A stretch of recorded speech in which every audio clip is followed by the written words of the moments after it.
Bapak Ibu, saudara-saudari yang terkasih dalam Kristus, ya kalau kita di ruangan gelap atau dalam keadaan gelap, misalnya di saat saat listrik mati, lalu saat malam hari, tentunya kita membutuhkan cahaya supaya kita bisa melihat ya ruangan itu secara lebih jelas. Jadi cahaya itu sangat penting bagi kita, terutama dalam keadaan yang gelap. Demikianlah kita juga membutuhkan terang sabda Allah itu untuk menerangi hidup kita, supaya hidup kita itu terarah pada suatu yang benar, suatu yang jelas, tidak berada dalam situasi yang penuh kegelapan. Inilah yang ditegaskan oleh Tuhan Yesus pada bacaan Injil hari ini. Jadi Allah itu senantiasa bersabda kepada kita, dan sabdanya itu adalah terang bagi kita untuk menuntun kita pada jalan kebenarannya.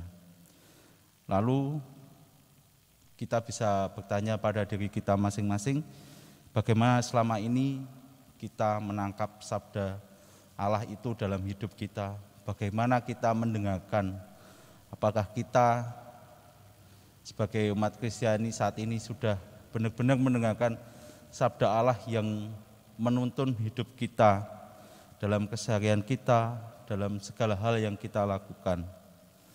Kalau kita mampu menangkap sabdanya, hidup kita pasti diterangi oleh sabda Allah dan kita berjalan di jalan yang benar.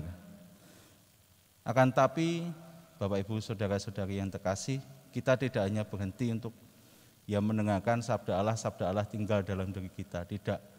Tapi sabda itu harus memancar dalam kehidupan sehari-hari. Artinya hidup kita juga menjadi pemancar terang Kristus sendiri yang menuntun banyak orang pada jalan kebenaran, sehingga semua orang pun juga akhirnya terarah pada Yesus itu sendiri. Dan suasana atau keadaan di lingkungan sekitar kita semakin terang, tidak gelap lagi. Itulah kiranya yang juga ditunjukkan oleh para martir yang kita rayakan pada hari ini, yaitu Santo Andreas Kim Taegon, Santo Paulus Chong Hasan, dan teman-teman para martir Korea pada saat itu. Tentunya mereka menjadi martir karena mereka sudah menangkap sabda Allah itu sendiri. Sabda Allah sungguh menerangi hidup mereka sehingga mereka pun berani memberikan dirinya untuk bertahan atas segala tantangan yang mereka hadapi, dan darah mereka juga menjadi untuk menyuburkan semangat kekatolikan di wilayah Korea. Tentunya mereka juga menjadi teladan bagi kita bagaimana kita dipanggil untuk menjadi pemancar terang Kristus dalam kehidupan sehari-hari. Maka dari itu kita juga mohon rahmat Tuhan dalam perayaan Ekaristi ini untuk semakin memantapkan hati kita untuk menjadi pemancar terang Kristus, sehingga semua orang pun semakin mampu melihat kasih Allah itu sendiri melalui perbuatan-perbuatan yang kita lakukan dalam kehidupan kita sehari-hari. Berkat Tuhan menyertai kita sekalian.